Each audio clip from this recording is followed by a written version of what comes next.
Ya, pemerintah melalui Menteri Pendayagunaan Aparatur Sipil Negara dan Reformasi Birokrasi atau PAN-RB, Cahyokumolo resmi menghapus tenaga honorer pada 2023. Dengan penghapusan ini bukan tidak mungkin para tenaga honorer saat ini menjadi pengangguran dan justru menjadi beban negara. Lalu apa yang menjadi dasar penghapusan tenaga honorer ini?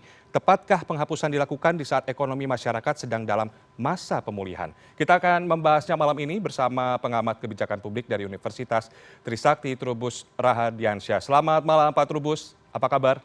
Selamat ya malam Mas, sehat selalu. Amin. Sehat selalu, alhamdulillah. Ya, Pak Trubus, dari berbagai Ya, media banyak yang menuliskan dengan penghapusan tenaga honorer di 2023 ini dalam tanda petik menjadi kiamat bagi para tenaga honorer atau sudah menjadi cerita kelam bagi tenaga honorer. Bagaimana tanggapan Anda? iya, saya melihat memang kondisi yang terjadi ini kan seperti dipaksakan. Jadi kebijakan ini dipaksakan untuk diterapkan karena memang pemerintah dasarnya adalah merujuk PP 49 kan, yang dimana terbit 28 November 2018. Artinya 5 tahun kemudian di dalam ditentukan di situ berarti 2 November ya, November 2, tanggal 28 itu. Nah, ini tahun 2023 itu harus sudah selesai, artinya sudah tutup, tidak ada lagi yang namanya tenaga honorer, Mas. Jadi istilahnya terus kiamat bagi honorer karena tidak lagi ada honorer situ. Itu yang pertama. Yang kedua bahwa situasi yang ada itu menurut saya memang dipaksakan sekali karena sebenarnya ada banyak masalah-masalah yang belum terselesaikan. Artinya pemerintah belum punya solusi yang komprehensif menurut saya di tengah situasi memang masyarakat terdampak Covid juga ya situasinya, tetapi yang jelas mereka tenaga honorer ini ada banyak ya masalah di antara masalah administrasi yang memang tidak terafirmasi seperti sebagaimana guru. Kalau guru baik K2 maupun yang honorer ya K2 maupun non K2 itu kan langsung tanpa tes itu. Nah, itu kebijakan yang cukup bagus, itu artinya sangat sangat mendukung gitu. Tetapi untuk yang non guru itu yang kasihan gitu. Yang non guru ini mau tidak mau harus mengikuti pola yang dinamakan tes itu, tes P3K ataupun PNS. Nah, tentu sudah pemerintah mengatakan ini dasarnya adalah mereka sudah diturunkan passing grade-nya katanya gitu. Artinya mereka lebih mudah diterima. Tetapi kalau misalnya nanti tidak diterima lagi lah, ini otomatis mereka ini menjadi pengangguran juga kan, situasinya jadi sangat sulit lagi gitu loh, Mas. Apakah itu artinya tidak ada jaminan dari pemerintah para tenaga honorer ini ketika nanti tidak boleh lagi untuk bekerja eh, lalu direkrut menjadi CPNS tidak akan diterima begitu gara-gara passing grade atau ada beberapa kriteria yang tidak bisa diakomodir oleh para tenaga honorer ini? Iya bisa jadi karena yang terjadi tentu pemerintah nanti alasannya Anda kan sudah dimasukkan sebagai outsourcing saja gitu. Karena ini sementara untuk tenaga-tenaga seperti Sapam, istilah di pokoknya itu Sapam, security, OB dan sebagainya itu yang tenaga kebersihan ya, yang memang mereka ini nanti ditempatkan sebagai outsourcing saja gitu. Artinya pemerintah menempatkan dia sebagai outsourcing. Tetapi yang jelas menurut saya ini menjadi masalah karena apa? Karena tetap saja sebenarnya ini tanggung jawab pemerintah ya, agar mereka tidak semata-mata kalau tidak lulus menjadi pengangguran hanya outsourcing aja. Karena outsourcing ini kan pengertiannya kalau dibutuhkan. Nah, kalau misalnya mereka tidak dibutuhkan, berarti kan mereka artinya jadi penganggur. Padahal selama ini kan mereka sudah istilahnya berkeringat bercucuran lah bekerja sebagai tenaga honorer baik di instansi pemerintah pusat maupun pemerintah daerah itu, Mas, menurut saya. Ya itu artinya penghapusan tenaga honorer ini akan berdampak luas, salah satunya adalah pengangguran. Kemudian bagaimana dengan Anda melihatnya? Nanti akan berdampak pada pelayanan, aspek pelayanan dari pemerintahan itu sendiri, karena banyak tenaga kerja yang dihapuskan begitu.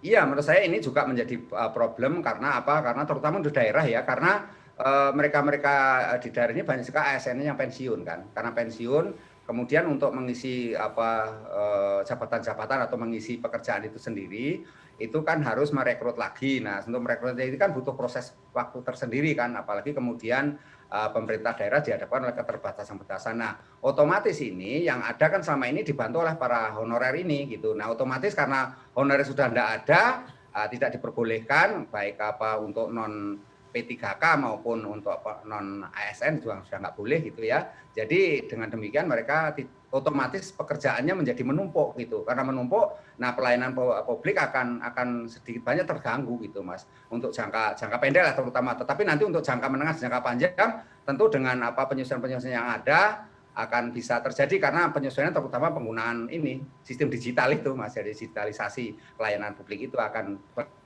menutup itu semua. Tapi untuk jangka pendek ini tentu akan pemerintah daerah layanannya akan menghadapi banyak masalah baru gitu. Saya rasa itu Mas. Ya, salah satu alasan penghapusan tenaga honorer adalah karena banyaknya sub-sub pekerjaan yang merekrut sendiri tenaga honorer itu tanpa melalui HRD begitu. Apakah ini artinya kemudian sistem perekrutan baik itu di pemerintahan atau di banyak perusahaan itu harus dievaluasi agar tidak adanya terjadi penghapusan tenaga honorer ini? Ya, menurut saya memang ini persoalan perekrutan ataupun pengadaan ASN maupun yang honorer ini memang selama ini kan jujur saja banyak masalah gitu. Artinya di situ yang namanya honorer hanya dipakai sebagai melengkapi lah, punya supporting terhadap keberadaan ASN itu sendiri. Akan tetapi karena pemerintah dasarnya adalah Undang-Undang Nomor 5 itu di situ di pasal 6 Undang-Undang Nomor 5 2014 tentang ASN di pasal 5 itu 6 ya pasal 6 disebutkan di situ hanya PNS dan hanya PNS dan P3K. Nah, karena adanya itu maka honorer ditiadakan. Nah, tetapi namun demikian menurut saya ini solusinya yang nggak ada jelas gitu. Artinya mereka-mereka yang kategori administrasi itu belum ada solusinya. Yang ada solusi baru pada tataran guru gitu. Yang guru honorer itu ada solusinya. Mereka tanpa tes hanya di semacam background checking aja mereka otomatis nanti diterima gitu. Tetapi untuk yang non guru itu otomatis harus mengikuti tes itu. Nah, tes ini kalau mereka meskipun passing grade-nya diturunkan tetap tidak ada jaminan mereka diterima kan karena memang situasi karena umur, situasi kondisi di daerah masing-masing, pengetahuannya juga berbeda-beda. Nah, ini saya rasa juga harus ada pemikiran-pemikiran ini gitu ya, pemikiran-pemikiran yang sifatnya jangka panjang lah gitu. Artinya jangan memberikan satu keputusan yang seolah-olah ini mereka menjadi kiamat tidak bisa bekerja lagi kan itu Mas. Ya, pelayanan publik apa yang akan paling terdampak jika tenaga honorer ini dihapuskan, Pak Trubus? Ya, kalau saya lihat itu paling di ini tataran administrasi yang paling banyak ya, pelayanan administrasi.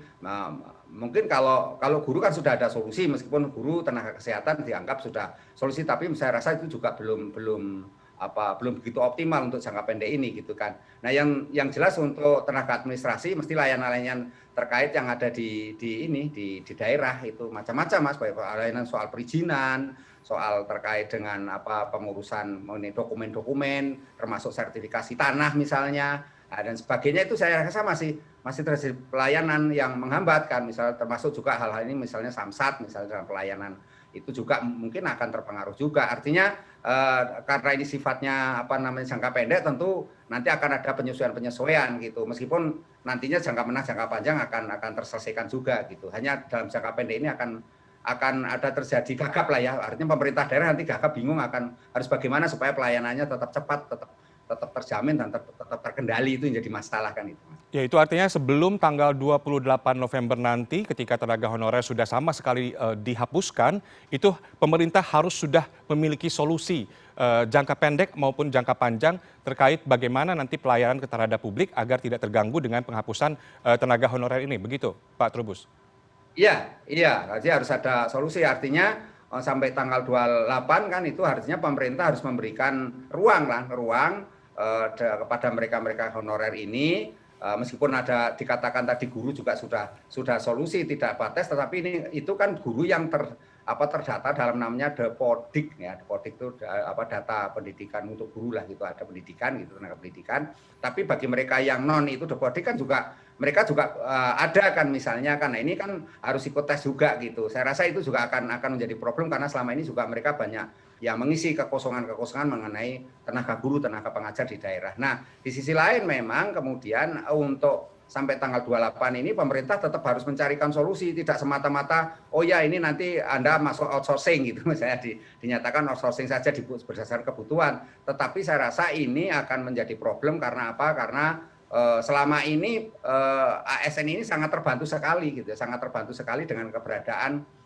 tenaga honorer itu. Tapi kalau tiba-tiba misalnya ASN ini kebetulan sebagian sudah pensiun misalnya sampai tanggal 28 ini sudah banyak yang pensiun umpamanya. Lah ini otomatis kan di bidang itu ya karena tidak ada honorernya berarti terganggu dong pelayanannya karena tidak ada SDM-nya di situ. Mungkin akan diambil alihkan dari tenaga lain kan gitu, tetapi kan membutuhkan proses juga kan, membutuhkan waktu karena ini persoalannya kan persoalan dalam konteks pelayanan publik, Mas. Ya, selain proses juga butuh anggaran. Nah, saya jadi penasaran nih Pak Trubus, apakah Anda punya catatan Ya. berapa sebenarnya anggaran untuk tenaga honorer selama ini? Apakah memang membebani keuangan negara hingga akhirnya diputuskan untuk menghapus tenaga honorer? Lalu bagaimana dengan perbandingannya dengan merekrut tenaga outsourcing?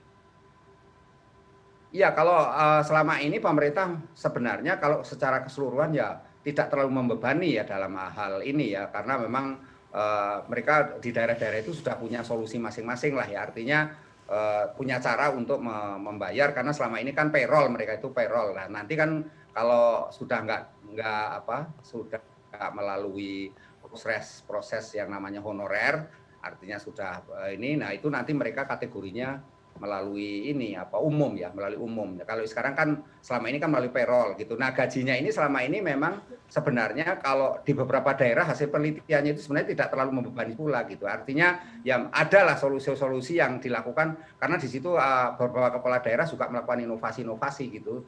Bagaimana kemudian melakukan efisiensi agar mereka tetap bergaji karena tiap daerah pun masalahnya beda-beda. Misalnya untuk DKI Jakarta kan itu kan gaji seorang sapam taruhlah misalnya itu sekitar 5 juta lebih kan, 5 juta lebih. Kalau daerah lain mungkin lebih rendah dari situ karena persoalannya setiap daerah punya dasar pertimbangan sendiri-sendiri.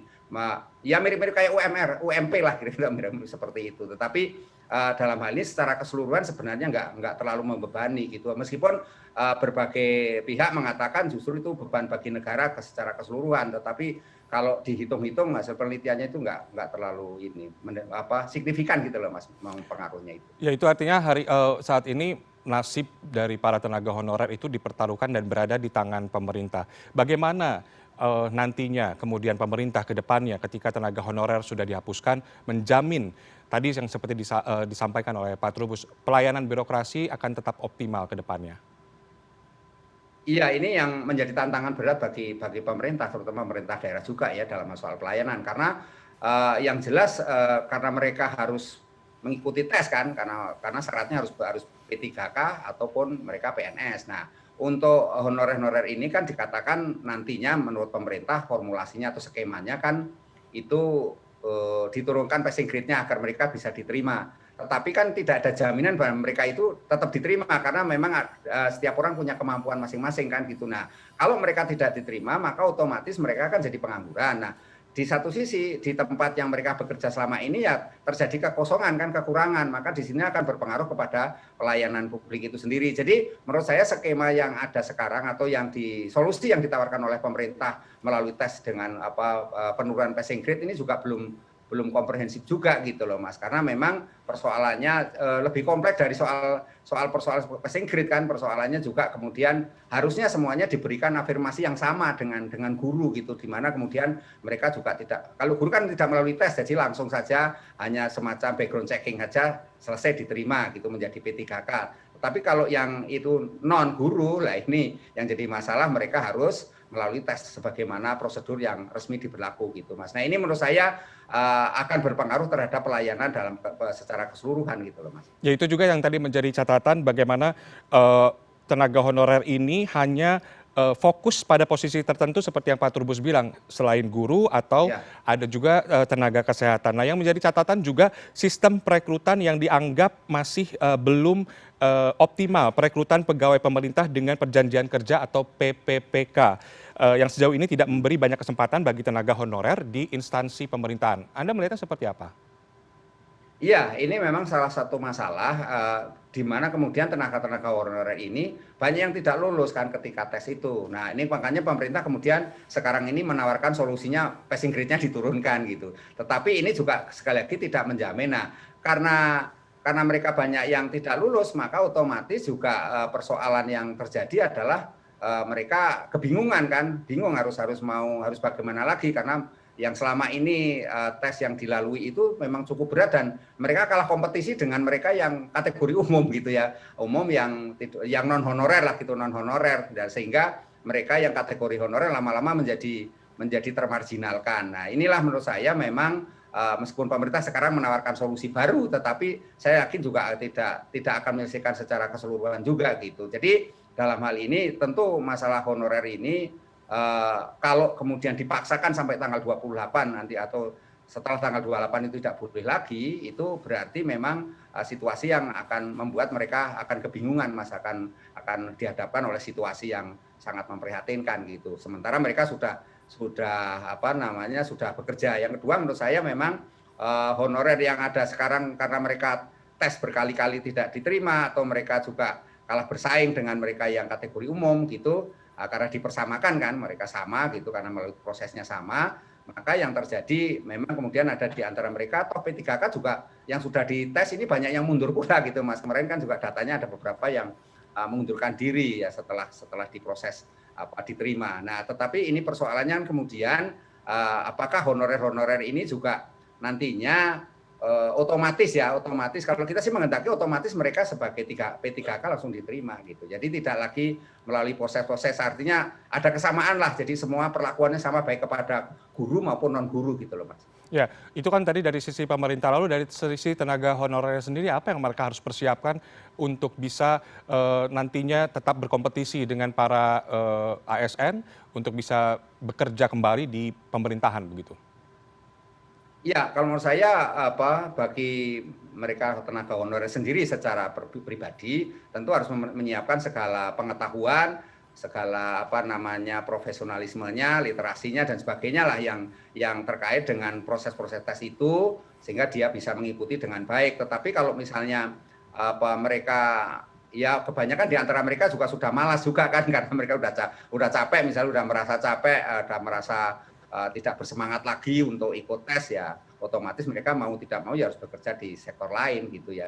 Jadi memang ini persoalannya memang dihadapkan situasi yang serba dilematis, artinya bagaimana mereka mau mengatakan semangat untuk ikut tes kalau kemudian di dalam tes itu ternyata passing grade, meskipun passing grade-nya diturunkan tetapi karena kondisi yang ada mereka tetap saja tidak diterima. Nah, ini kan otomatis menjadi beban dan selama ini mereka sudah bertahun-tahun karena ada juga karena umurnya juga sudah ada yang sudah cukup lama ya. Jadi otomatis mereka juga harus dikasih solusi, tetapi ternyata solusinya juga tetap aja nggak ada, yang ada mereka harus ikut tes sebagaimana yang lainnya gitu, Mas. Baik Pak Trubus, terima kasih telah bergabung bersama CNN Indonesia Newscast. Kita tunggu saja bagaimana solusi ke depannya pemerintah dalam waktu dekat, tidak hanya sekedar terburu-buru memutuskan untuk menghapuskan tenaga honorer, tapi juga memberikan solusi agar ke depannya tidak terjadi pengangguran dan justru menjadi beban negara. Terima kasih telah bergabung bersama kami. Selamat malam Pak Trubus, salam sehat selalu.